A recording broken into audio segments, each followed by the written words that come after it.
Hi guys, welcome to today's craft kit. Yay! Okay, so today I wanted to make some fun, cute little quick fall cards because it's fall now and I love fall. It's one of my favorite times of year. Just love all the leaves changing and all the fun little extra things happening. It just makes me so happy. All right. So the one little thing, if you wanted to do it, is you may want to grab out your watercolor palette or your colored pencils, and I'm quickly just going to go ahead and just color in these cute little squirrels. They're just so fun. So you don't have to color them in if you don't want to. I want to because I just think it would be kind of fun just to, color them in, just give a little bit more separation. If you're going to add in any color in here, which you really don't need to, but if you were, I would recommend sticking in the color palettes, the colors that are already existing here in this paper. That way you're not using colors that are just like totally like pink or something. It doesn't really make sense. Again, not that we would be coloring anything pink here. Okay, so here we go. This is a water brush for those of you that don't know, where there's water already in it. That way I don't have to dip my brush into anything, and I can just go in here and just watercolor real fast. I'm going to kind of go in this kind of more orangey brown color here because I have this color here in the leaves. Now I'm doing that on purpose because earlier without this here, you can see that color doesn't really occur again. This color kind of works with it, but really this background here matches more with that paper. This is more of a sepia, so that's why I wanted to do my watercoloring here kind of in that tone. Okay, so we're going to go in here and color the little squirrel guy, and then I'm gonna color my other squirrel the same color. I'm not gonna color my acorns quite yet. Here we go. And sometimes when you're watercoloring on this paper and your brush is just wet, it looks like you've watercolored, but then once the watercolor dries, you're like, oh my gosh, there's hardly any color there. So just keep in mind that might happen if you don't have very much watercolor color on your brush there. Okay, got that little guy in there, and then I'm just going to do the top of my little acorns. I'm actually use a little bit of black, which has a little bit of this brown on it. I'm going to mix that over here.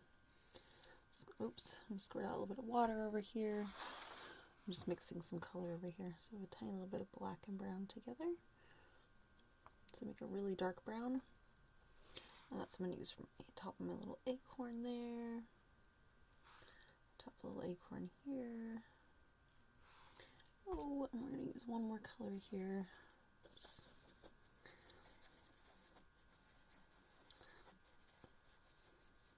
It's going to be for the acorn itself. And that was not a huge difference there, but there's a little difference. Okay. So there we have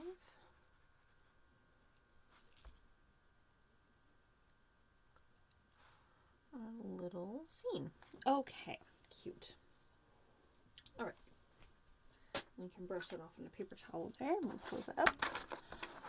Okay, so now that we have that done,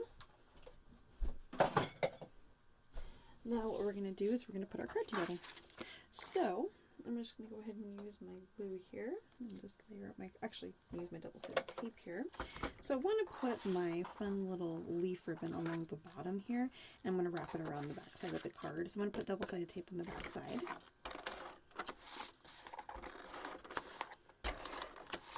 Put it on all four sides there.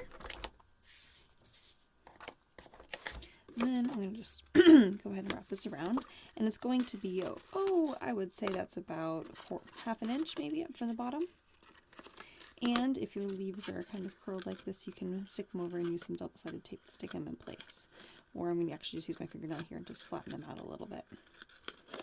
And then that's just going to stick to the back. I love the double-sided tape for this because it's sticky on the back, so it can just wrap and stick, which is perfect. Then I'm going to go ahead and just stick that right here on the base of my card, or onto the front of my card, onto the card base. So there's about, I would say about 1/8 of an inch border on the top, left, and right in the bottom. And then we're going to go ahead and put this fun paper on it. This is the backside of this birch trees paper. I love the birch trees, which you could absolutely use for this card. This would totally work. Look how cute that is. But I wanted to use this because I love the fall colors, and then it goes with the orange in the background. Just going to stick on a couple pieces of the double-sided tape. Now there's going to be about 1/8 of an inch border on the left and right. I want there to be a little bit more brown at the very top. Okay, that way the brown at the bottom, the thicker brown, doesn't seem out of place. And now that my watercolors are all dry, I'm going to go ahead and put some double-sided tape on the back of this. If you had any brown ink, you can like brush it along the sides. If like a brown ink pad, you can just take it and rub along the edge of that kind of ripped edge. To get this ripped edge, I just used a ruler and on my paper, on a brown paper, and dripped along the edge of that ruler. So you can do the same thing with your paper. Mine has a little loop in it, but yours should all be fine. Besides, I kind of like that. And because I want to seem like it's not totally out of place, I'm going to do another one over here. So when you've done it in one place, if you do it in another place, then it looks like it's intentional. I learned that years ago from Marilyn. She's a friend of mine. Okay, here we go. Oops, smeared that a little bit, but that's okay. A little bit of watercolor. All right, there we are. Isn't that cute? I love that little ripped border because it kind of makes it look kind of handmade a little bit. But then you have the little fun little stamped image. So let's go nuts, yeah! And then the little leaves. Isn't that cute? And you can write your fun sentiment inside. And this would be great for like a fall birthday or like, you know, when we're done with quarantine, you can send this card to someone. Maybe it'll happen in the fall. Who knows? We'll see what happens. But the Let's Go Nuts you can use for lots of stuff. Oh, you can use it for retirement. That would also work out really well. So lots of cute ideas. All right, you guys, on to the next card.